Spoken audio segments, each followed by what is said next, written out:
I went from South Central Los Angeles, growing up in a gang and meeting different people. About what year was this? I become part of a situation in 1974. I went to Y and got out at 16 and a half.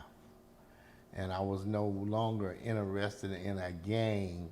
I was interested in the game. So I started hanging around at bookie joints and pool halls where the players, the pimps, the hustlers, the gangsters, and the mobsters was at.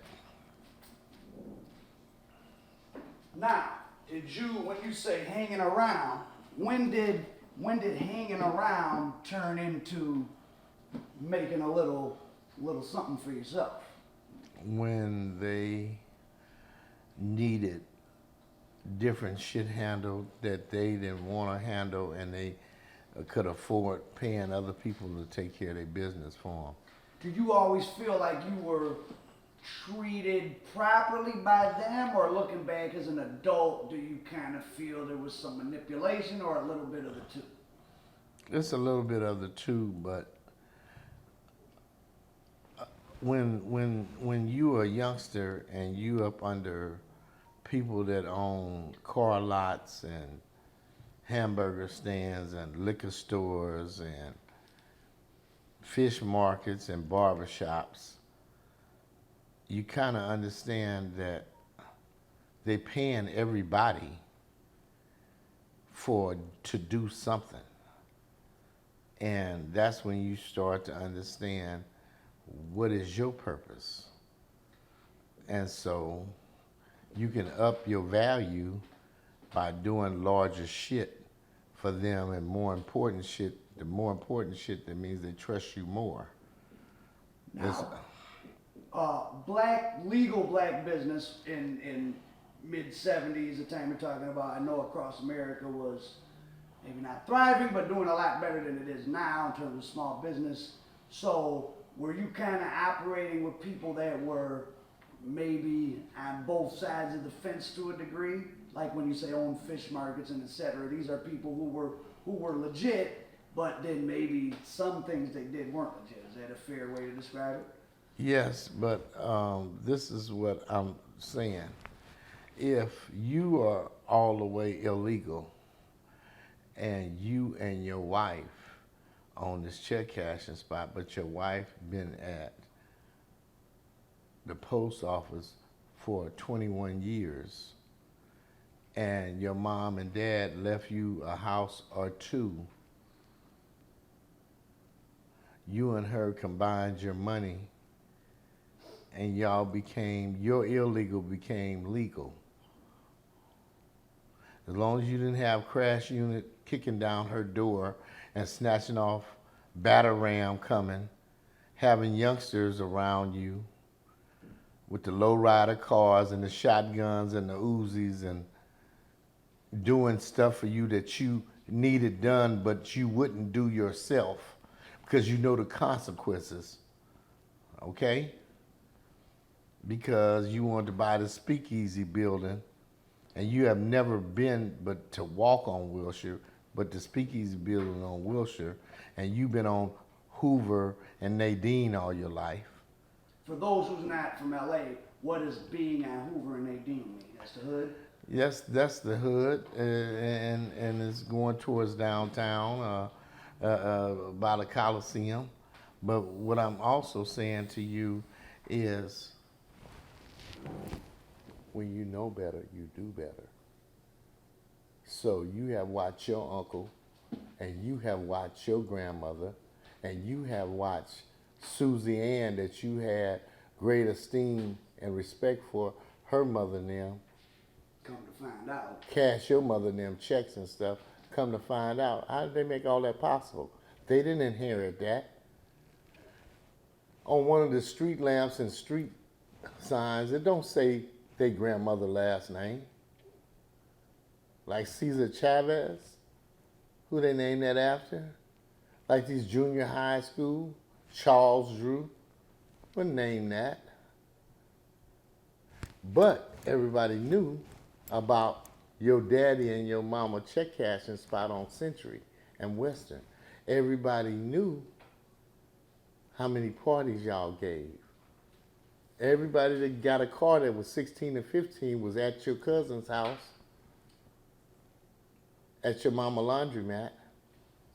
That's how you ended up having the Eldorado and the fine ass woman in the neighborhood on that side of town. You. I'm talking to you, Al. Yeah. So that, You have to do wrong to get some right done. unfortunately, that's true. So these are people that they're starting to feel like they need either protection or they're dealing with people who you can't just sue to get your money. So they need to employ Yeah. other forms of protection. Yeah. Because if I worked it for your daddy and some kind of way your daddy died or he went off and never came back, I end up working for you and your brother and your sister and your mama. At the beginning of your time doing this, roughly, what was I was a hired gun. of your clients, what percentage were black, Hispanic, white?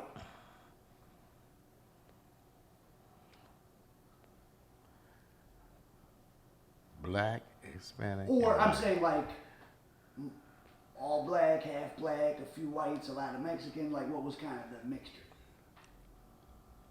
Mostly black, a few whites, and very few Mexican. But not all black. No, not all black. Okay. So would you say initially stuff was mostly just maybe intimidation factor, someone owes some money, go see him, pick up some money, or a lot of different stuff? For me, For you personally? it was a lot of different stuff because I wasn't just targeted by blacks to go do shit for blacks. That's the way I got my cutting sauce from, being at the bookie joint. Cutting sauce, what's that? That's a new one even to me. When I was 14 years old, my grandmother, Doris Jackson, on 92nd and Central, rented her house to the bookie joint man, Dirty Red. Okay? Everybody was over there booking horses. All right? My grandmother got me a job at the liquor store, Big Mike's Liquor on 92nd and Central, where the curve is, and I worked there until they started letting me come up in the bookie joint doing them favors. And from them favors ended up me being a young gangster's man, and they paid me money to go to school, but after school I'll be there and I wouldn't hang out with the gang members no more. I learned how to shoot dice, play dominoes, play spades, play tonk, and how to gamble. For real money. And take the prostitutes up to the hotel room, sit there with a 38 and wait till they get through turning tricks, and then bring them back to their pimp. And they pimps was sitting up there shooting dice, cutting craps. So this was pretty organized. Yeah, but it was everywhere in every town. It wasn't just in LA. Oh, of course not. They was doing it in Kansas City. For sure. They was doing it in Oklahoma. They was doing it in Louisiana. They was doing it in Memphis. They was doing it in West Memphis, Arkansas. It was just different, like the Bowery Boys. It was different gangs. It was different clubs. You know, motorcycle gangs, low riders. We had low riders. We hang up at the chicken joint, Church's Chicken on Century and Vermont, meet up there with our tailors on. Now, but this was motivated by economic, not, per se gang, this is my turf, blah, blah, blah. It's grown men and younger guys like you working together in an organized manner as money is the goal, not really violence. No, I can't say that, because that's how you got your reputation off of how violent you were. Violence had to happen, but it was still part of the goal was the money. Yeah, the goal was always take care of your family. Now, when did, or maybe it was from the beginning, did you start to feel things morphing from the street money, a lot of it's coming from gambling, prostitution, and the drugs really become dominant? The drugs really became dominant in my life in 1981. Okay. Tell us about that time. I was coming from somewhere and I turned down the alley and waiting on somebody to come out the house, and I got sick in my stomach. I got sick in my stomach because I never had been that close to where they was dipping Sherman and lighting it up soon as it dries. Also, just the fumes are coming. Yeah, and it made me sick in my stomach. And then they had a liquor out. You can go to the liquor store and bust it open, and it smelled just like the Sherman juice. And you'll get fucked up off that liquor, but it smelled like it. You understand what I'm saying? Yeah. You ever seen the pack of cigarette called Moors? Oh yeah, the long thin black one. Okay, They're we dark. take a razor blade and cut that in half and take the vanilla bottle was brown and dip it in that, and then take a clothespin and hang it up on the line and let it dry. The wind blow it and it be dry. And each one of them little half or mores will sell for $15. That's if your pour was strong. The people that cook the water, if it was strong, you could do 4 or 5 packs with one dip, and then, okay, and that's what everybody was on, Sherman. And then Lovely, you understand what I'm saying? Was weed, weak weed with Lovely on it. Dip the weed in the Lovely and then let it dry and put it in the oven and crumble it up. And you had Lovely, you rolled it up in joints. And it smelled like mint leaves. You can be in front of a liquor store, I can be in the alley by the car, and I light one up, and you'll go like this. Who the fuck got that? And you get to looking around. And then you get to being driving in with your mom or pops or brother in the car, or even him. And y'all stop at a light, and y'all be bouncing with the music, and you be talking some shit about your motorcycle, and you talking about the wheels on this truck, and then he'll go like this to you, and you, who the fuck got that? And roll down your window and see who's smoking. And it's a broad over there with a mini skirt on with a bitch natural wig and a nigga leaning on the bus stop with a Borsalino on with his leather coat over his arm, and you kind of see the butt of the shotgun up under it. Ooh. You understand what I mean? Do you care what his name for? He got Now, What'd I do wrong? Oh no. Yeah, everything's great. So I'm very. I gave you a scene. No, you just did. like That's a movie. So I'm interested. We'll detour briefly into this PCP because that's something few cities. I mean, it was pretty popular, I guess, in the '70s all over. Like I had an uncle went to prison for selling PCP, but I think LA and DC really, like, what if you remember, like, what were the economics of compared to like selling other drugs? Like, what was the markup? Who was the suppliers? You know, and not names, but what was the PCP business? Give us a structure, vague outline of like, if you're a guy selling PCP 1979 LA, who are you getting it from? I What's the can't markup? just tell you that. Only thing I can tell you is what I seen. Okay. And I'm not dreaming this shit up. You It was did. on the east side, it was on the west side, it was in Compton, and it was in other states when they could buy and convince whatever crazy motherfucker would drive it out of town for them. So you didn't personally get too deep into that business. I hit it a few times. Didn't like it. Huh? Did you like it or It not? was too strong. That doesn't even sound like a drug that would be fun. No, but it was too strong. Anytime that you see your uncle homeboy grinding on a tree, then took off his Levi's and his bomber coat and started grinding on the tree, and his woman started crying with the baby in the car with rollers in her hair, and he said, "Herbert, what the fuck is you doing?" And he's cutting himself up and everything like that. And then the police come get him, and they don't taser him because tasers wasn't out, but they rush him and knock him all in the rose bushes. They cut it back up, they cut themselves up, wrestling him down. Sometimes they shot him because they didn't understand how strong they was. They had no fear off of that shit. So that's what I got from that. And the bennies and the peels, the red devils and everything like that, that goes along with the Sherman area. So there was a time period where PCP, in terms of making money, was probably the number one thing. I could say that it was prevalent in my neighborhood, and it was economically feasible to start dealing that and it to get sold.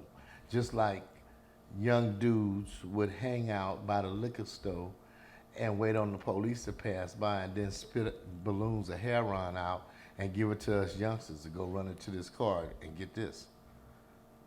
I don't give a fuck about, give it to me. I don't give a fuck about going over that car, get some money and giving you this little balloon. I don't know what the fuck in this balloon. See, we was cussing when we was 12, 13, 14 years old to make ourselves seem grown. And the ones that make ourselves seem grown, we had 22, 25s on us, up on our sweatshirts and up under our shirts. You know? When did you, now I know you drove for Keno and we had that story about with the gambling. When, you said 1981, when did you feel like... I graduated from high school in jail, a place called YTS. What year? In 75. I was supposed to graduate in 76, so walk across the stage. I got out. When I got out of jail, YTS, junior prison, I still graduated again on the streets in 76. We talking about 1981, I've been grown. Okay. I had been grown. Even though I wasn't grown, I had been grown. But 81, you feel like you took a step up. 81 is the year that I started bodyguarding at the Forum. And a guy took attention looking at me and told me his boss wanted to see me. And his boss' name was Richard Griffey. And the guy that told me that was named Wes Crockett. And he made all of us bodyguards. My story is never gonna variate because it's the truth. So, when did being in the bodyguard, being around all those rich guys, celebrities, whether they're business people or celebrities, did that, cocaine is getting really popular at that point, did you get into the cocaine business in any capacity? No, I didn't get in the cocaine business at any capacity because it costs cash money to get in the cocaine business at any capacity. What I did get into was being armed, so the people that was in the cocaine business would hire me. Because if you wouldn't, I'm gonna lay you down. It's either get down or get laid down. Oh, so you were doing what's kind of called, what they call the velvet glove, like, I'm gonna come to you nice and velvet, but the fist is underneath, so you're gonna pay me for protection or I'm gonna be the one you gotta get protected from. It was a bunch of us. It was a bunch of us. See, it's a different thing, you watching the Crips on TV and actually being at the movies and you see 25 motherfuckers.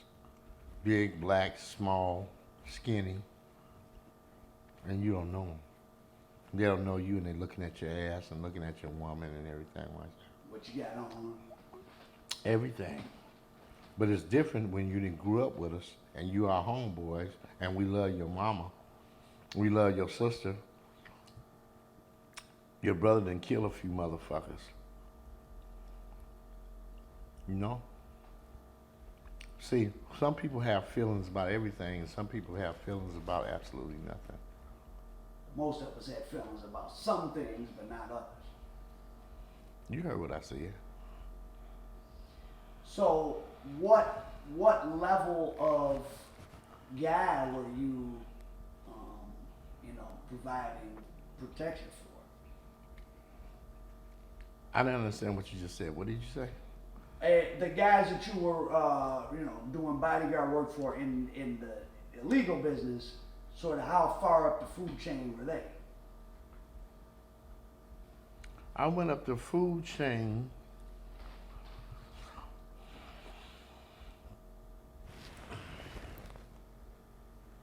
I went from living on 92nd and Central. I ain't worried about that. I went from living on 92nd and Central to Chatsworth. I went from being around bookie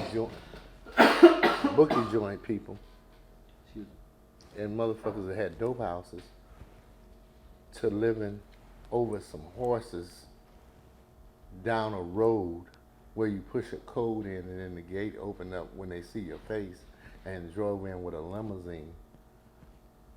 And that was where you were living. So for those who are not from LA, 92nd and Central. San Fernando Valley. 92nd and Central, you went from living in a pretty poor community to one of LA's most upscale communities. Yeah, but you wouldn't tell it was poor because people have pride, take care of their property, had roses in their yards. The Christmas time, I can get in my car right now and take you down 92nd and Central. Next month, and you'll see all the Christmas lights on the houses, the fixed up in the garden and everything. But a lot of us. It's not where you live at, it's what you got where you live at. That's right. And at that time, if you were black, even if you had money, to move to some of these other communities wasn't going to be comfortable for you anyways, right? Yes, but just what you just said, it wasn't going to be comfortable for you. But nobody shows off to somebody they don't know. Well, some dummies. Nobody don't show off to somebody that they don't know. They want to show off to the people that they know that they doing better in life than they used to be doing in life. So what's wrong with you? Why you ain't doing better? Are you really retarded? Are you really crazy? So Do you understand where I'm coming from? oh yeah, you want to show your peers I made it. But it sounds like you were at a pretty young age smart enough, or somebody put it in your ear to not just be showing off to the people in your neighborhood. You actually went out to somewhere and had a kind of a double life, would you say? Yeah, but the whole thing of it is that, people that run track, people that play football, people that play basketball, people that play hockey, people end up being wrestlers, people end up being on the Gong Show, can sing, that leave from church and their grandmother had them going to church, and all of a sudden they in the band on TV, on Soul Train, singing. I grew up with everybody. The Flip Wilson Show. I grew up with everybody, all kinds of talent. For me to go out there and live, it was some kind of shock to me because people in my neighborhood didn't even know where it was. And then when I got there, I didn't know where I was. It was like I was in Harriet land. I walked through this man front gate. We drive through the front gate, drive around the barn, see the horses in the yard, see his daughter and son them sitting on the gate trying to rope a horse. Go on the other side is the basketball courts. On the other side of that is the tennis courts. On the other side of that is the helicopter landing. And back of that part, you go on down where his speedboats is tied up, and it's a lake back there. Was this somebody who was in the legal world, illegal world, or a little bit of both? It was somebody that was in the legal world, and I don't know nothing else about a little bit more than that, because that's all he showed me was the legal world. He owned horses at Hollywood Park. His horses ran in the Kentucky Derby. Oh, so this you're with the His elites of LA. his friend was named Tootie Reese. Ah, Dick Griffey's friend was named Tootie Reese. his other friend name was Don Cornelius. And ain't no telling who they knew from different parts of the world. Okay? Did you ever, do you feel like, did you ever really, were they ever in any tight situations at that point where you had to, you know, really protect them, or were you just kind of there as part of the scene, or were they in jeopardy? I never had to protect the people that I just named. Okay?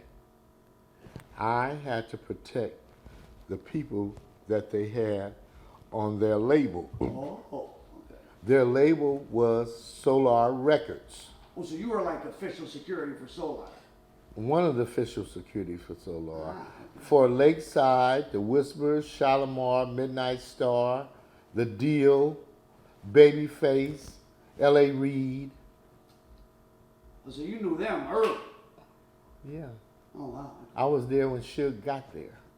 I mean, no, predating that. I mean, you knew Babyface and L.A. Reid when they were first coming I out. went to the airport and picked him up. From Minneapolis. Yes. Now, I didn't sit in front of Prince's door in a chair with his other security that was 6'8", weighing 400 pounds. was your contacts and coming from the streets of LA, was that useful in diffusing potential situations before they got started? Yes, it was useful because I know who to put my hands on and who not to put my hands on, who to put something up in. And then maybe also people knew that you were down, so hey, don't even go over there trying. Yeah, well, a lot of people don't care if they're coming at something and they're willing to die for it. They gave me a drug conspiracy case because What year? I was on the train and the plane with my homeboys, girlfriends, and their sisters. Multiple times. Yes, I was on there multiple times, but I didn't come to them, and I didn't know what conspiracy mean. Conspiracy mean those guys sitting over there, I see them doing something, and I don't get on the phone and call the police and tell them what they're doing. Are you crazy? You lost your last motherfucking mind? You done bumped your head or something? That's what a conspiracy mean, and they will make it fucking stick. It'll say your name versus the United States government.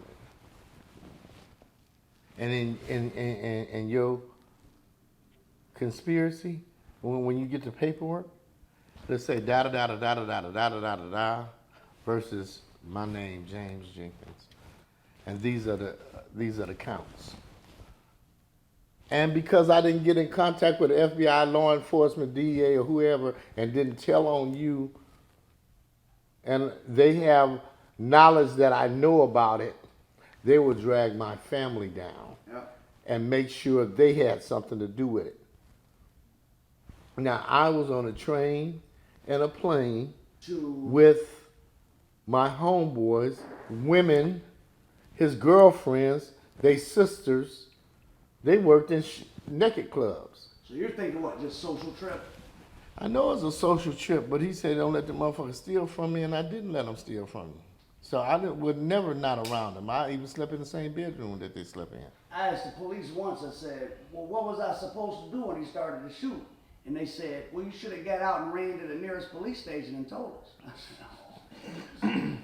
Now ain't that a bitch?